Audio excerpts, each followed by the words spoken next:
तो एक बार फिर से आप लोगों का स्वागत है हमारे इस YouTube चैनल पर, जहां पर हमें पढ़ना है आज NCERT का मैथ। और ये क्लास आपकी कक्षा 10 के लिए है, जिसमें हम 6.2 प्रश्नावली को पढ़ने वाले हैं। इसके दो लेक्चर 6.1 के और 6.2 का एक लेक्चर मैं पहले ही करा चुका हूं। आप पहले उसको देख लीजिए, तब इस लेक्चर पर आइए, ताकि आपको सारी चीजें अच्छे से समझ आ जाए। तो चलिए शुरुआत करते हैं आज से हम अपने प्रश्नावली 6.2 के थर्ड क्वेश्चन से। आज की क्लास की शुरुआत होगी। आकृति 6.8, ये एक आकृति दी हुई है 6.18 सॉरी, ठीक है। इसमें यदि LM समांतर है CB, ठीक है, ये जो LM है ये समांतर है CB के, और LN समांतर है, यही NL समांतर है किसके, CD के। तो सिद्ध कीजिए कि AM बटे AB समांतर है AN बटे AD के, ठीक है। तो सबसे पहले हम लिखते हैं यहाँ सिद्ध करना है। तो अब ये देखना, सिद्ध क्या करना है हमें, सिद्ध करना है AM बटे में AB बराबर है AN बटे में AD, ठीक है। तो सबसे पहले हम देखते हैं त्रिभुज ABC में, इस वाले ऊपर वाले त्रिभुज में देखेंगे भाई, क्योंकि त्रिभुज ABC एक त्रिभुज है और एक त्रिभुज ADC नीचे वाला है। तो हम ABC में देखते हैं, चूंकि ऐसा दिया हुआ है उसने कि LM समांतर है, ये LM समांतर है किसके, BC के, या CB लिख लो, एक ही बात है, CB जैसे कि उसने दिया हुआ था उसी तरीके से, ठीक है। तो अब हम यहां से ये बोल सकते हैं, इसलिए AM बटे में MB, सॉरी ऐसे लिखेंगे ना, AM बटे में MB बराबर होना चाहिए AL बटे में LC, ठीक है। ये वाला कल हमने भाई इस तरीके के क्वेश्चन सीखे थे, है ना। जैसे मैं ये त्रिभुज बना दिया इस तरीके से, सेम है ना, बस थोड़ा सा इस तरीके से बना दिया। देखो इस वाले त्रिभुज को मैंने सीधा करके ऐसे बना दिया। तो जब ये समांतर होती थी तो इसके बटे ये और इसके बटे ये बराबर होते थे। वही चीज़ मैंने यहाँ लिख के दिखाई आप लोगों को, ठीक है, जिसमें कुछ भी अलग से मैंने नहीं किया भाई, सब चीज़ वही है जो कि हमने सीखा था अपना। तो इसको हम समीकरण 1 मान सकते हैं। अब आते हैं हम त्रिभुज ADC में, ADC ये वाले त्रिभुज में नीचे, इसमें क्या दिया हुआ है, चूंकि इसमें भी दिया हुआ है LN समांतर है किसके, CD के, इसमें LN किसके समांतर है, CD के। तो यहाँ भी सेम उसी तरीके से होना चाहिए। क्या होना चाहिए कि AN बटे ND बराबर होना चाहिए AL बटे LC के। तो यहाँ लिख सकते हैं, इसलिए AN बटे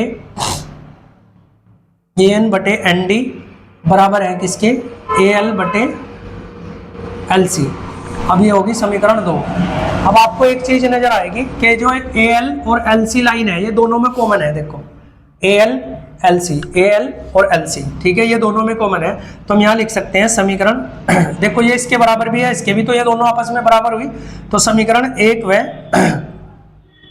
2 से, समीकरण 1 व 2 से, समीकरण 1 व 2 से मैं इन दोनों को बराबर लिख सकता हूँ। AM बटे में MB बराबर है AN बटे में ND, ठीक है। तो ये चीज मैंने लिख दी भाई। यहां तक किसी भी बच्चे को कोई प्रॉब्लम तो होनी नहीं चाहिए, ठीक है। AM बटे MB और AN बटे ND मैंने यहां तक लिख लिया, ठीक है। लेकिन मुझे तो सिद्ध ये करना है ना, है ना। तो इसे सिद्ध करने के लिए मैं यहाँ पे क्या करता हूँ, एक बात, इसको हम लिख सकते हैं अंक पलटने पर, यानी इसको पलटने पर ये जो समीकरण, ये जो चीज हमारे सामने आई है, इसके अंक कह सकते हो, अंक पलटने पर, ठीक है। तो इसको पलट दो, यानी MB ऊपर चला गया और AM नीचे आ गया, बराबर। ऐसे ही ND ऊपर चला गया और AN कहाँ गया, नीचे, ठीक है, अंक पलटने पर। अब देखो मेरे पास MB है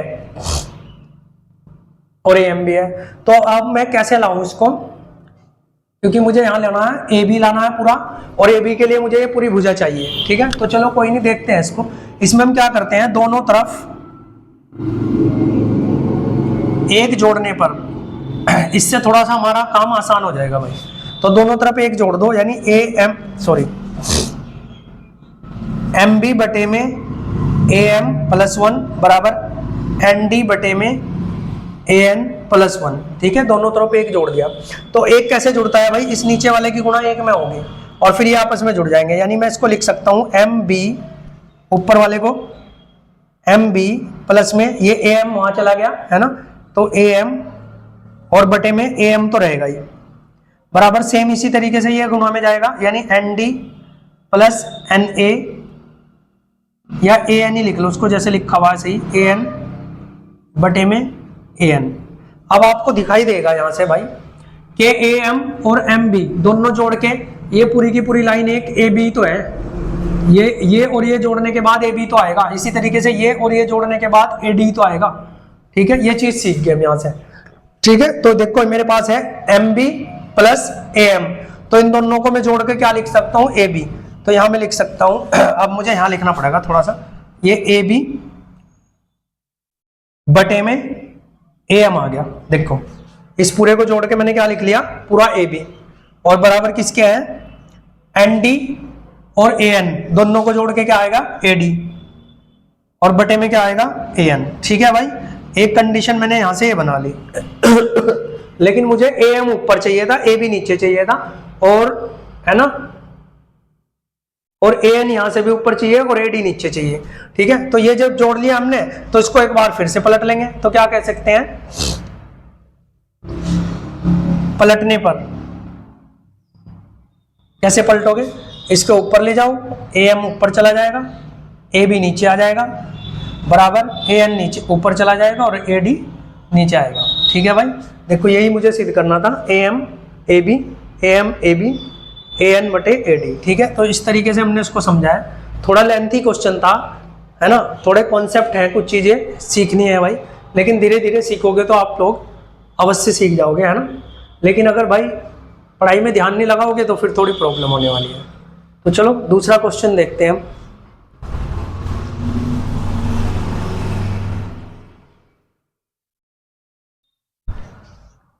तो क्वेश्चन नंबर 4 यानी नेक्स्ट क्वेश्चन हम देखते हैं।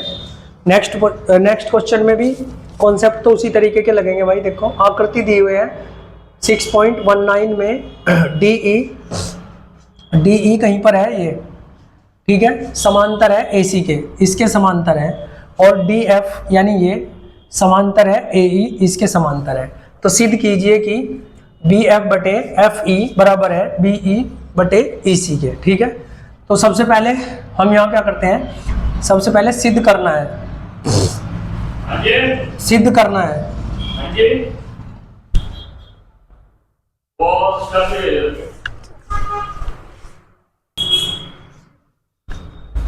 फोर क्वेश्चन में देखो भाई क्या था, हमने ये चीज देख ली है ना, कौन किसके समांतर है, तो सिद्ध करना है। क्या सिद्ध करना है हमें, हमें करना है BF बटे में FE बराबर है BE बटे में EC। ठीक है, ये सिद्ध करना है। तो कोई नहीं, इसको देखते हैं भाई। सबसे पहले हमें क्या करना पड़ेगा, तो त्रिभुज तो हमें ये भी दिया हुआ है ना, ये समांतर देखो DE समांतर है AC के, यानी हमें बड़े वाला त्रिभुज भी लेना पड़ेगा। तो सबसे पहले लेंगे त्रिभुज ABC में, दिख रहा होगा ये त्रिभुज ABC कंप्लीट जो त्रिभुज है पूरा, इसमें लेंगे सबसे पहले, चूंकि इसने दिया हुआ है कि DE समांतर है AC के। देखो ये जो DE है ये समांतर है किसके, AC के, इस वाले त्रिभुज में। ठीक है, इस वाले त्रिभुज में अगर मैं इसको थोड़ा सा और इस तरीके से बनाऊं तो ये त्रिभुज बनेगा, B यहाँ आएगा, है ना, और A यहाँ आएगा, और C यहाँ आएगा, और इसमें D यहाँ और E। ठीक है, और DE समांतर AC के दिया हुआ है, देखो। ठीक है, तो आप समझ सकते हैं इसमें। तो हम क्या लिख लेंगे इसमें, अगर ये समांतर है तो हम इसमें लिख सकते हैं कि AD, इसलिए AD यानी ये वाला AD। अच्छा, हम यहाँ से भी लिख सकते हैं ऊपर से BD बटे ये, और AD बटे BD भी लिख सकते हैं, इसमें कोई दिक्कत वाली बात नहीं है। तो AD बटे DB बराबर है किसके, BE बटे EC। ठीक है, BE बटे EC। ठीक है, कैसे आ गया, इसके बटे ये, इसके बटे ये दोनों मैंने इसलिए आपको थोड़ा सा चित्र बना के दिखा दिया भाई त्रिभुज। इसको मैं समीकरण 1 लिख सकता हूँ। अब क्या करना है, अब उसने और दिया हुआ है DF भी तो समांतर है ना किसके, लेकिन AE के समांतर है, AE के। तो अब मैं कहूँगा त्रिभुज ABE में, देखो केवल इतने त्रिभुज की बात कर रहे हैं हम, केवल इतने त्रिभुज की बात कर रहे हैं भाई। इसमें चूंकि DF समांतर दिया हुआ है किसके, AE के। ठीक है, इसमें क्या दिया हुआ है, देखो केवल इतने त्रिभुज की बात कर रहे हैं हम, BD और ए और ई और ये एफ, ठीक है, इस तरह से। तो ये बराबर इसके दिया हुआ था, ठीक है, समझ आया ना। तो इसलिए हम इसमें बोल सकते हैं इसमें भी हम क्या बोल सकते हैं कि ए डी ये बटे में ये ए डी बटे में बी डी या डी बी बराबर है ये बी है भाई, किसके, बी एफ बटे में एफ ई, और इसको मैं क्या बोल सकता हूं, समीकरण 1। अब आप यहां से एक चीज देखोगे कि समीकरण 1 में भी ए डी बी डी है और समीकरण 2 में भी ए डी बी डी है। इसका मतलब तो ये हुआ अगर ये इसके भी बराबर है और ये इसके भी बराबर है तो ये दोनों आपस में भी बराबर है। तो हम लिख सकते हैं समीकरण 1 व 2 से, समीकरण 1 व 2 से, ठीक है। इसमें क्या लिख सकते हैं, समीकरण 1 व 2 से बी एफ बटे में एफ ई बराबर है किसके, बी ई बटे में ई सी। देखो, और यही हमें सिद्ध करना था भाई, ठीक है, यही सिद्ध करना था। तो इस तरीके से हमने इसको कर लिया, ठीक है। अब हम नेक्स्ट क्वेश्चन देखते हैं। इसमें क्वेश्चन नंबर नेक्स्ट क्या है हमारा, ठीक है।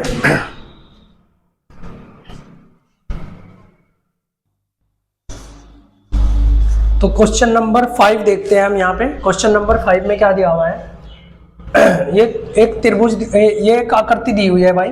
तो इसमें दिखाना है डी ई समांतर है ओ क्यू।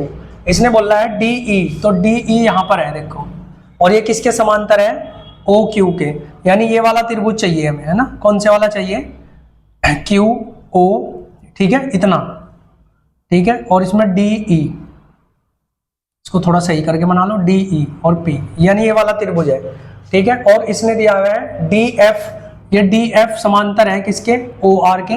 तो इस बार कौन सा त्रिभुज चाहिए हमें, ये वाला ओ आर, और ये पी है ही, और यहाँ डी और एफ, ठीक है। ये दोनों त्रिभुज मैंने इस तरीके से निकाल दिए भाई, ठीक। तो इसमें हमें ये सिद्ध करना है कि ई एफ बराबर है इसके। तो मैंने लिख लिया सबसे पहले हल, सिद्ध करना है।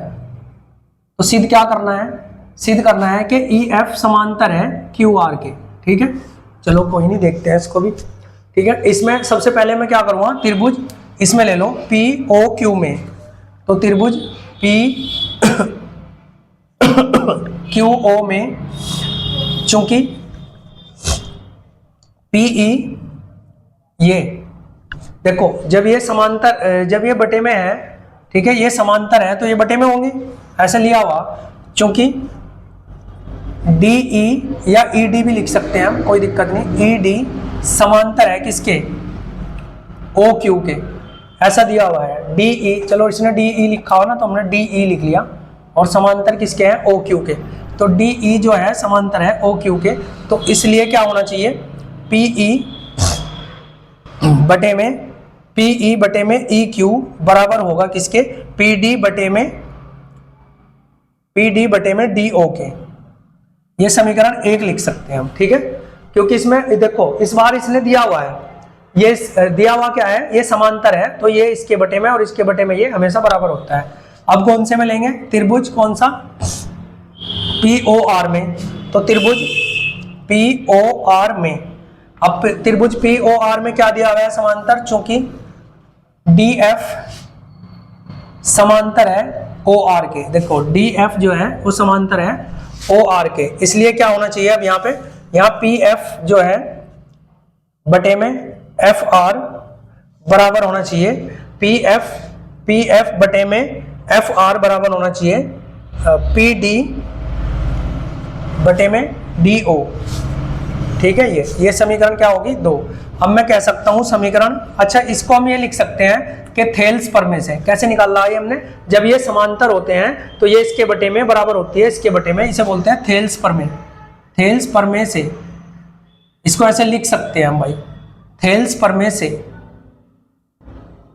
या प्रमेय 6.1 भी लिख सकते हैं, 6.1 से। अब क्या करना है, समीकरण 1 व 2 से, समीकरण 1 व 2 से हमने पता लगा लिया। देखो पीडी इसमें भी है, ओडी इसमें भी है, दोनों बराबर है, यानी ये दोनों कॉमन है, तो ये इसके बराबर है, ये इसके भी बराबर है, तो ये दोनों भी आपस में क्या हुई, बराबर। और ये दोनों बराबर है, तो मैं इसको लिख सकता हूँ थेल्स प्रमेय से, क्या लिखूंगा, पी ई बटे में ई क्यू बराबर है पी एफ बटे में एफ आर, ठीक है। तो ये आ गया। अब यहाँ से देखते हैं हम ध्यान से, क्या बोल रहा है, पी ई, देखो पी ई बटे में ई क्यू, यानी इसके बटे ये, और बराबर है पी एफ बटे में एफ आर, यानी पूरे वाले त्रिभुज की बात होगी। अब देखो पी क्यू आर है ना, इसकी बात हो रही है, ई एफ, इसके बटे ये और इसके बटे ये है, ठीक है। तो अगर इसके बटे ये और इसके बटे ये है, तो ये पर में 6.2 पढ़ी थी हमने, तो ये इसके समांतर हो जाएगी, ठीक है। तो हम यहाँ लिख सकते हैं, इसलिए अगर ये है तो इसलिए ई एफ समांतर होगी क्यू आर, और इसका लिख सकते हैं पर में 6.2 से, और यही सिद्ध कर रहा था, देखो, ठीक है। तो ठीक है, ये वीडियो हमने भाई कंप्लीट कर लिए। आज हम इस क्लास को यहीं पे समाप्त करते हैं और नेक्स्ट वीडियो में मिलते हैं। Thank you for watching.